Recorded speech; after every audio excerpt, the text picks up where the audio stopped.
maging malasek ko ang Ate Rachel.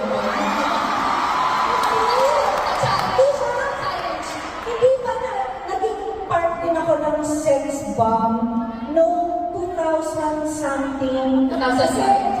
Nag-concert kami ng asawa ko sa kabila. Ayun, oo nga daw sa Pilipinas. Sa kabila, di ba sumayaw tayo? It was a medley of songs, Songbird and the songwriter. And it was a medley of songs, Pagdating Pababa. Meron pa kayong isang kanta. Inaarap ko yun.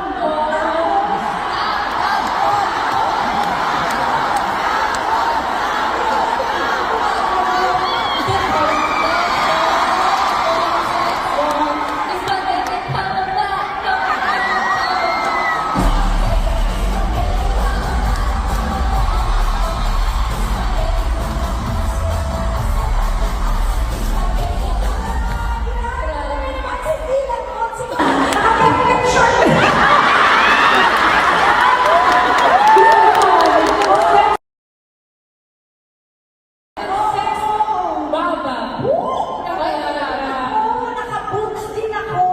Grabe yung Songbird ngayon ay sex bomb. Yes. Akala ko yung asawa ko lang, pati ako. Oo, pati ako. But thank you so much for making me part of this very, very special moments of your lives. Thank you so much for having me here tonight. And thank you everybody for being here tonight. This is really unprecedented. So congratulations, girls. Thank you, We are so very proud of you. And wala akong masabi talagang sobrang proud kami sa inyo. Congratulations!